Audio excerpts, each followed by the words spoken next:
falando. Então, se você já recebeu aí a folha, vamos ao estudo de hoje. Nós estamos falando, vamos começar hoje a segunda carta às 7 igrejas, segunda carta para a segunda igreja, que é a igreja de Esmirna. A igreja de Esmirna. Vamos ler o texto aí na folha. E ao anjo da igreja em Esmirna, escreve: isto diz o primeiro e o último, que foi morto e reviveu. Quem é este? Jesus. Então ele fala ao anjo da igreja de Esmirna: conheço as tuas obras e tribulação e pobreza, mas tu és rico. E a blasfêmia dos que se dizem judeus e não o são, mas são a sinagoga de Satanás. Nada temas das coisas que hás de padecer. Eis que o diabo lançará alguns de vós na prisão, para que sejais tentados. E tereis uma tribulação de 10 dias. Sê fiel até a morte, e dar-te-ei a coroa da vida. Quem tem ouvidos, ouça o que o Espírito diz às igrejas. O que vencer não receberá o dano da segunda morte. Ok, esta foi a carta à igreja de Esmirna. Vamos entender o significado desta carta. Esmirna era uma cidade, uma rica cidade portuária e comercial da Ásia Menor. Atualmente, Izmir, a terceira maior cidade na Turquia. Olhe no vídeo agora. Esta é uma imagem da cidade de Izmir, lá na Turquia. A cidade conhecida como Izmir, que você pode entender facilmente. Vem na nossa língua, no português, se fala Esmirna. É uma cidade portuária, uma cidade milenar. Essa cidade existe há mais de 2000 anos e sempre foi muito rica por causa do seu porto, do comércio que havia ali, há uma entrada ali para aquela região. Muito bem. A igreja cristã que havia ali era pobre e perseguida.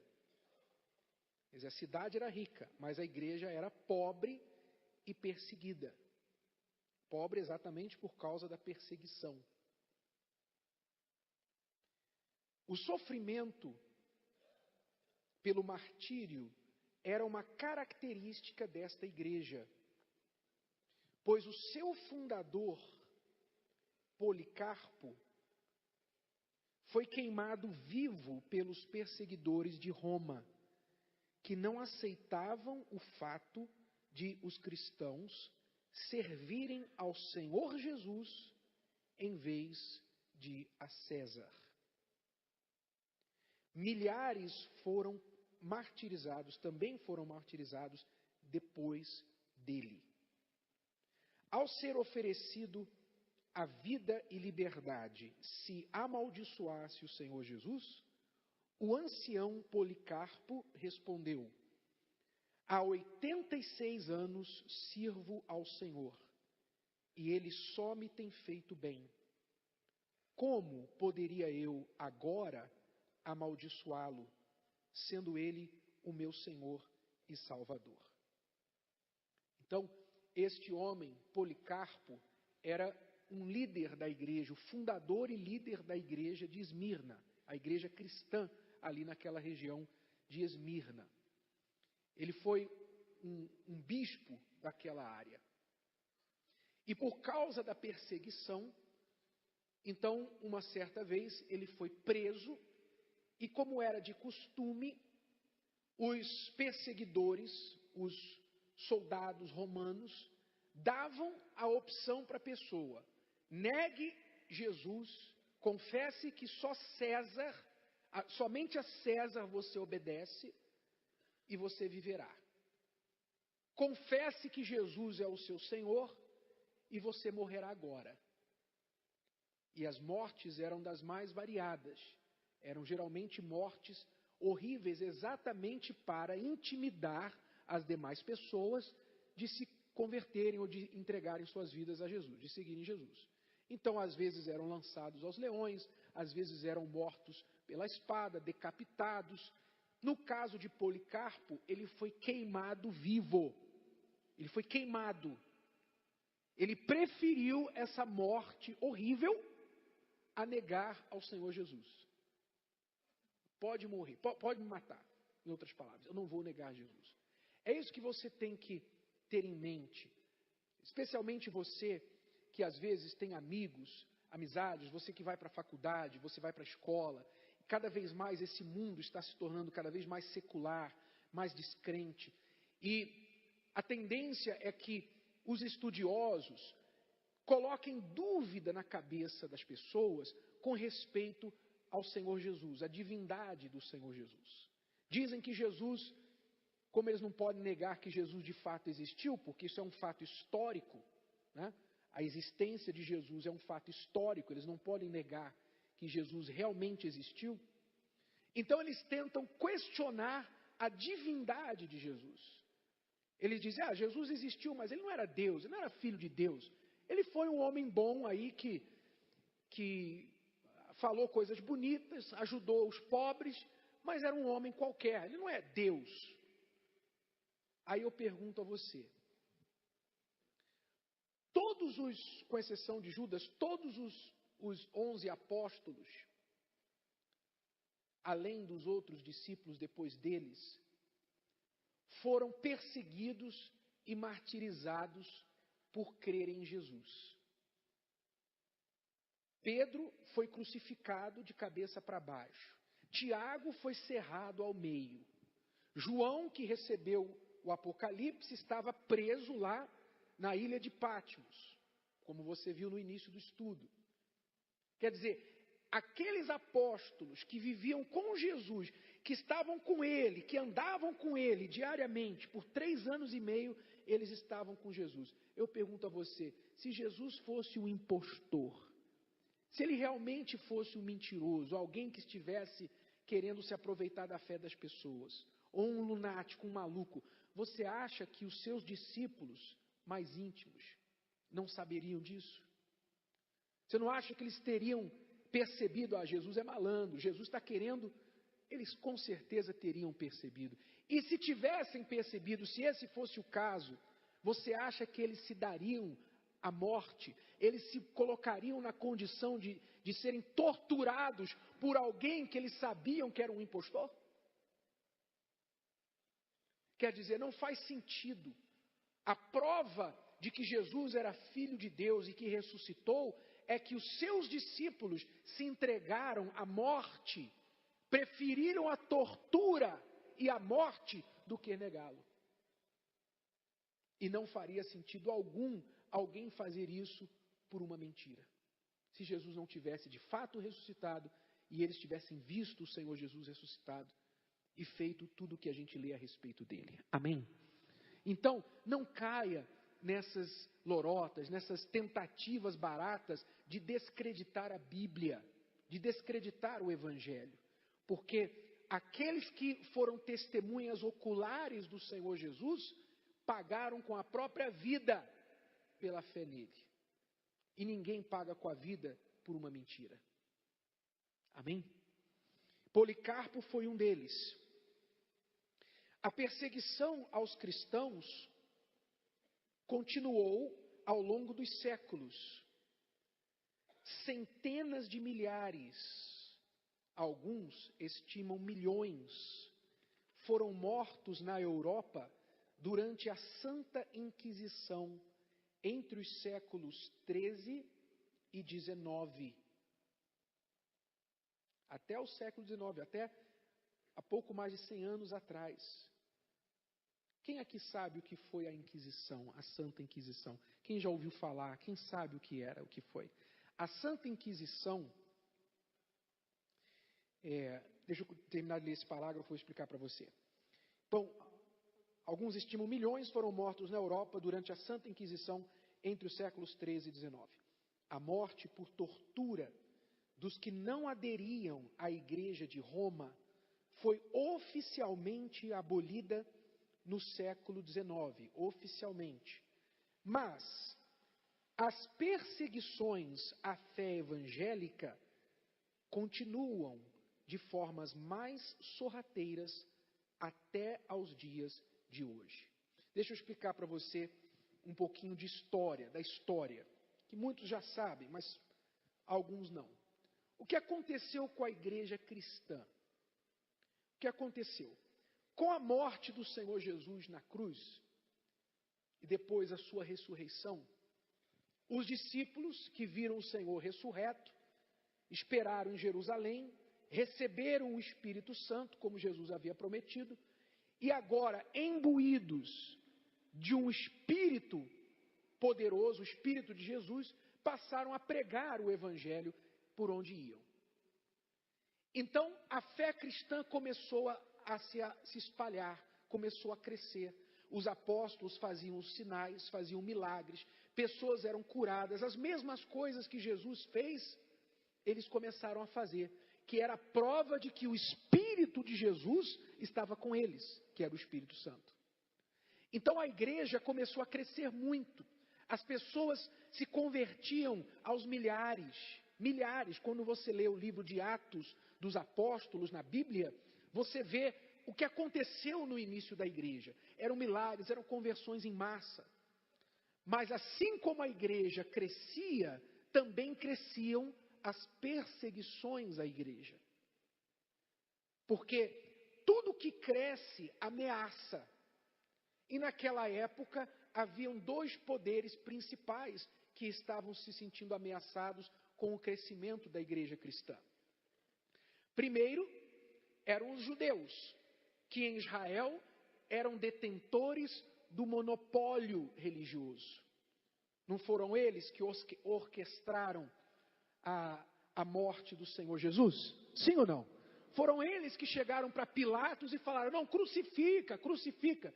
Eu não falo isso para você odiar os judeus, não. Eles foram simplesmente usados. Estava tudo planejado, era o plano de Deus. E graças a Deus que eles fizeram isso, porque se não tivesse feito isso, Jesus não teria morrido na cruz por nós.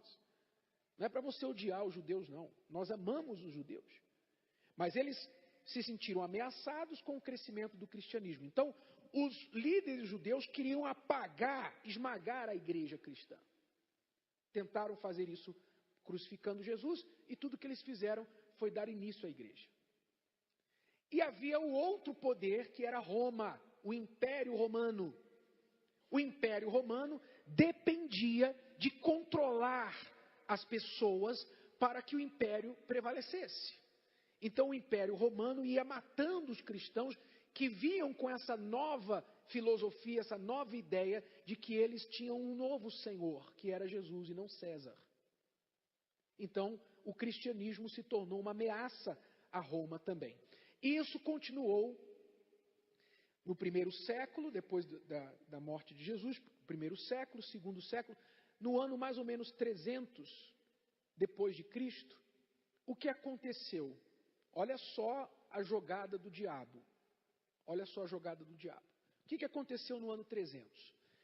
A igreja vinha sendo perseguida, esmagada, cristãos eram mortos, mas quanto mais morria gente, mais a igreja crescia, mais gente se convertia. Porque as pessoas viam e pensavam, como é que esse povo, em que eles creem para poder se sujeitar a isso? Então, criava mais curiosidade nas pessoas, e as pessoas iam se convertendo. No ano 300, um imperador chamado Constantino, supostamente teve uma visão.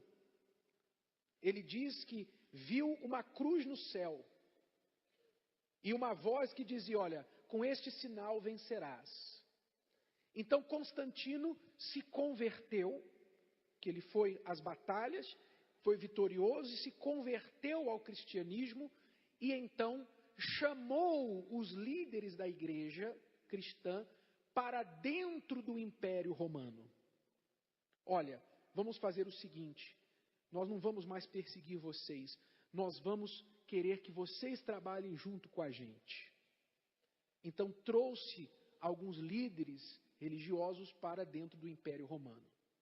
Ali nasceu a Igreja Romana, a Igreja de Roma, a Igreja Romana, que agora deixou de ser perseguida, porque agora ela era apoiada pelo Estado, agora ela se tornou religião oficial.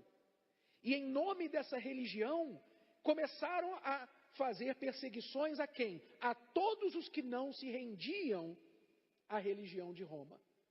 Só que a igreja de Roma, os líderes, quando entraram no leito com o governo, se corromperam. Porque agora não tinha mais perseguição, agora tinham poder, tinham dinheiro, tinham tudo na mão. Então, muitos se corromperam e se tornou uma igreja corrompida. Que o Apocalipse fala a respeito, nós vamos chegar lá mais na frente. Isso estava previsto no Apocalipse. Como que essa igreja se tornou? Então, essa igreja corrompida começou a fazer o quê? Perseguir os verdadeiros cristãos. Começou a perseguir. Então, depois de um tempo, nasceu a Inquisição, a Santa Inquisição. Inquisição foi uma divisão da Igreja Romana, um escritório, um ofício da Igreja Romana, um braço da Igreja Romana, criado simplesmente com um objetivo: eliminar todos aqueles que não concordavam com a doutrina de Roma. Eliminar. E eles criaram um tribunal onde as pessoas que não se sujeitavam à igreja de Roma eram presas, julgadas pela igreja de Roma, sentenciadas e mortas. Muitas delas queimadas na estaca, muitas delas torturadas, etc, etc. Ou seja, o que Roma, antes da igreja romana, sempre fez, agora continuou a fazer, só que com a bênção de quem? De quem? Da igreja de Roma. Agora não era mais perseguição de Roma, agora era a igreja. E isso aconteceu, olha só, desde o século XIII, dos anos 1200, até o século XIX, até os anos 1800. Foram aí quase 600 anos. Você pode imaginar, alguns estimam milhões de cristãos foram mortos, não só cristãos, judeus e outros que não aderiam à igreja de Roma. Aí, com a modernidade, começou a modernidade, em 1908, esse braço da igreja de Roma, chamado Santa Inquisição, mudou de nome. E adquiriu um outro nome, mas continuou. E continua até hoje, com um outro nome. O último Papa, o Papa Bento XVI, aquele cardeal alemão, que veio antes deste, que está atualmente, ele era o principal líder desta parte da Igreja de Roma que fazia a Inquisição. Isso é história, isso é fato. Eu não estou aqui, por favor, entenda, eu não estou aqui falando mal de religião, de alguém, de ninguém, eu estou falando para você a história. E é impossível falar do Apocalipse sem entrar na história, porque o Apocalipse lida com fatos e lida com a igreja apóstata, a igreja romana. Então eu não estou falando mal, eu estou falando fato. Você tem que estudar os fatos para saber. Amém? Então veja só, o diabo vendo que ele não podia deter os cristãos, então ele tentou absorver a igreja para dentro do império e a igreja se corrompeu e então começou a usar a igreja para adquirir os seus objetivos. E isso não é diferente hoje.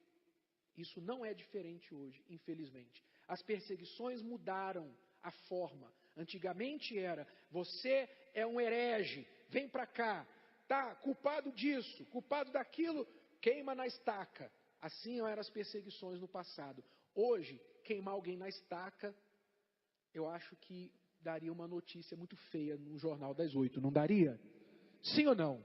Queimar alguém na estaca ficaria muito mal, assim, politicamente incorreto.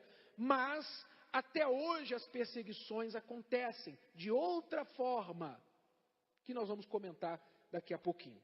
Vamos continuar aqui. Então, as perseguições à fé evangélica continuam de formas mais sorrateiras até aos dias de hoje. Diz aí em Timóteo 3,12: ora, todos quanto querem viver piedosamente em Cristo Jesus, serão o quê? Guarde essa palavra, esse versículo que quase ninguém nunca fala da Bíblia. Você quase nunca ouviu ninguém falar. Talvez é a primeira vez que você vê isso aqui na Bíblia. 2 Timóteo 3,12. Todos quantos querem viver piedosamente, quer dizer, em obediência, segundo a Bíblia, em Cristo Jesus, serão o quê? Aplaudidos. Aplaudidos. Serão o quê? Perseguidos. Os verdadeiros cristãos, em outras palavras, sempre serão o quê? Perseguidos. Esta é uma característica do verdadeiro cristão. Ele será perseguido. Perseguido por quem? Por quem? Pelos poderes que se incomodam com o crescimento deles. Todo que cresce incomoda. Então, continuando aí. Quem se propõe a seguir verdadeiramente a fé cristã tem de saber. Ela ameaça aos poderes deste mundo, que não aceitam nem se sujeitam ao Senhor Jesus. Por isso, os verdadeiros cristãos sempre serão o quê? Perseguidos. Eu não sei se você acompanhou, mas nós tivemos as eleições lá no Rio, recentemente. Você viu o que fizeram com o bispo Crivella? Na mídia? Sim ou não? Você viu o que a revista Veja fez com o bispo Crivella durante as eleições? O que o UOL fez, o que a Globo fez, você viu? Tudo para quê? Tudo por quê? Tudo para impedir que um homem cujo único pecado é ser evangélico, é ter uma visão evangélica da vida, do mundo, o único pecado dele. Ficha limpa, nada de errado. Um homem deste tipo pudesse assumir a prefeitura do Rio de Janeiro. Então hoje não se queima mais na estaca, hoje se queima na tela. Está entendendo, sim ou não? Hoje se queima na tela, nas telas da televisão, nas telas da internet, nas telas dos sites de notícia. É assim que se queimam os cristãos hoje. Quer ver só uma prova disso? Quem aqui, antes de vir aqui na igreja, você falava mal ou odiava a Igreja Universal? Quem? Não, fica de pé, por favor, acho que vai ficar mais visual. Por favor, fica de pé. Quem falava mal ou não gostava, tinha antipatia, achava que o Bispo Macedo era ladrão, a gente era ladrão, os pastores eram ladrão, fica de pé, por favor. Olha só. Olha só. Agora, por que vocês achavam isso? A mídia. E por que a Igreja Universal? E não as outras? Hã? Porque a Igreja Universal é a que incomoda. É a que ameaça. Não que a gente tenha intenção de ameaçar, pode sentar, obrigado. Não que a gente tenha intenção de ameaçar ninguém. Nós não estamos com fome de poder, nós não temos desejo, ambições pessoais. Nada disso. A nossa missão é trabalhar pelas pessoas. A nossa vida é trabalhar pelas pessoas. É tudo que nós fazemos. Nós abdicamos dos nossos objetivos pessoais para trabalhar pelas pessoas. E a igreja vai, a igreja é destemida, ela cresce, desenvolve. Veja que ao longo dos anos, desde a prisão do bispo e antes da prisão, porque a prisão foi o ápice de uma perseguição que já acontecia desde a compra da TV Record, em 89. Quer dizer, a igreja vem crescendo, desde que o bispo, em 1987, quando pela primeira vez a Igreja Universal lotou o Maracanã, 200 mil pessoas, em 1987. Desde aqueles tempos já, a igreja vem sendo perseguida, desde lá. Por quê? Porque assusta. Espera aí, uma igreja com menos de 10 anos de existência, lota o Maracanã com 200 mil pessoas? Quem é esse povo? Que movimento é esse? O que eles querem? Tem gente que acha que o Bispo Macedo quer ser presidente do Brasil. Estão me entendendo? Sim ou não? A Igreja Universal, ela ameaça os poderes políticos, eles se sentem ameaçados, ameaça os políticos, ameaça os poderes de mídia por causa da Record, ameaça os poderes religiosos por causa do crescimento da igreja. A Igreja Universal, e eu não falo isso por demagogia ou por falta de modéstia, não. Estou falando de fatos, e qualquer um pode verificar isso. A Igreja Universal mudou o panorama religioso do Brasil. Ou não? O Brasil era um religiosamente antes da Igreja Universal e é outro depois. Fale mal da igreja, o que você quiser, mas isso não é obra de homens, não estou falando de nós, não estou batendo no peito, não. E nem enchendo a bola do Bispo Macedo, não. Porque é obra do Espírito Santo. Se não fosse o Bispo Macedo, ia ser outro. Mas é obra do Espírito Santo.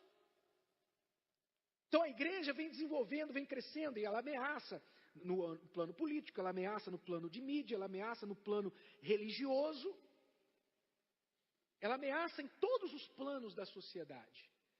Então é de se surpreender que essa igreja seja criticada, seja atacada, com toda forma de perseguição, de mentiras, que até hoje nunca conseguiram provar nada, e a igreja vai crescendo, desenvolvendo, não é de se surpreender.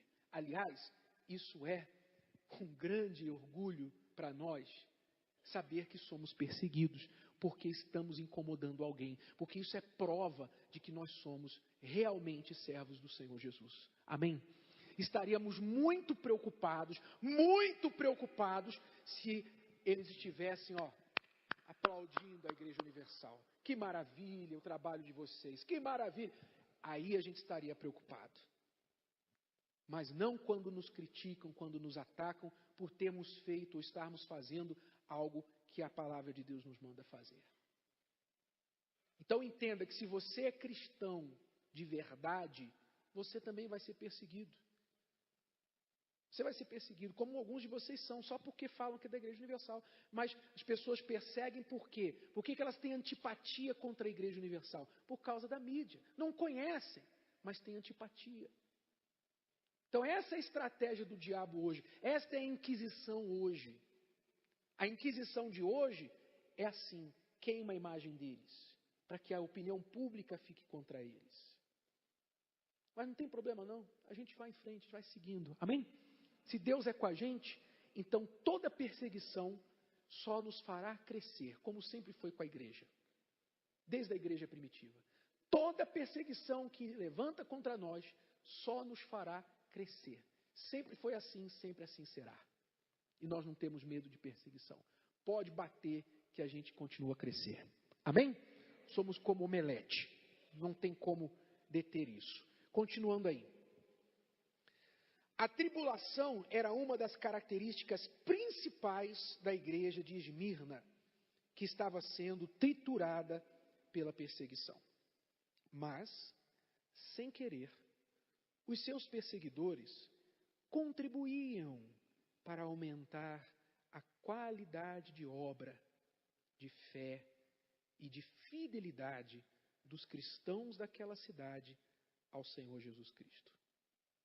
Deus permite que todos os que são realmente dele passem pelo crivo das tribulações para o seu próprio benefício. Do contrário, ele jamais permitiria. Como diz aí em Romanos. E não somente isto, mas também nos gloriamos nas tribulações, sabendo que a tribulação produz a perseverança, e a perseverança, a experiência, e a experiência, a esperança. Se não houver tribulações, não haverá perseverança, não haverá experiência e muito menos esperança. A falta de tribulações neutraliza a ação da fé e, como consequência, faz o cristão se acomodar. Amém? Que foi o que aconteceu com a igreja de Roma. Roma absorveu a igreja, acabaram as perseguições, os cristãos se acomodaram, deixaram o uso da fé, se corromperam. Então as perseguições, as tribulações são boas. Sabe por quê? Quantas vezes, por exemplo, você foi forçado por uma situação terrível que te perseguiu, que te massacrou, você foi forçado a se ajoelhar e colocar o rosto no chão e falar: ó, meu Deus, tem misericórdia de mim, me ajuda, Jesus, dá-me forças. Sim ou não? Por exemplo, vocês que ficaram de pé há pouco, vocês não gostavam da Igreja Universal, mas olha onde vocês estão hoje. É ou não é? Mas deixa eu adivinhar. Deixa eu adivinhar por que vocês estão aqui. Peraí. Ó, vou adivinhar. Vocês estão aqui por amor. Vocês vieram por amor. Não foi por amor, não? Foi por quê? Pela dor. Sim ou não? Foi pela dor. Foi a dor que te trouxe. Quer dizer, foi a tribulação. A tribulação que veio para a tua vida foi bom para você. Te fez bem. Por quê? Porque você conheceu Jesus. Assim como eu conhecia Jesus por causa da tribulação. Então as tribulações são boas e Deus permite.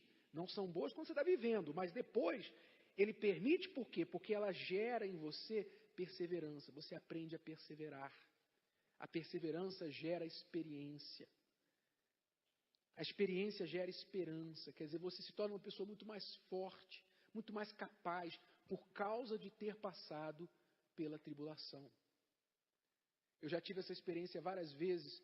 Às vezes nas lutas que a gente vive na igreja, a gente tem que reportar algum assunto para o Bispo Macedo, e a gente fala: Bispo, o senhor tem que saber, está acontecendo isso em tal lugar com a igreja. E a gente traz a notícia preocupado, porque às vezes é uma coisa séria. E o bispo responde com a maior tranquilidade, com a maior paz, fala: ih, rapaz, não esquenta não, isso é bom. Ele fala: graças a Deus, vai arrebentar. Mas por que o bispo tem essa paz? Por que o bispo tem essa tranquilidade, essa certeza, essa esperança de que tudo vai dar certo? Tribulação. Tribulação que ele passou.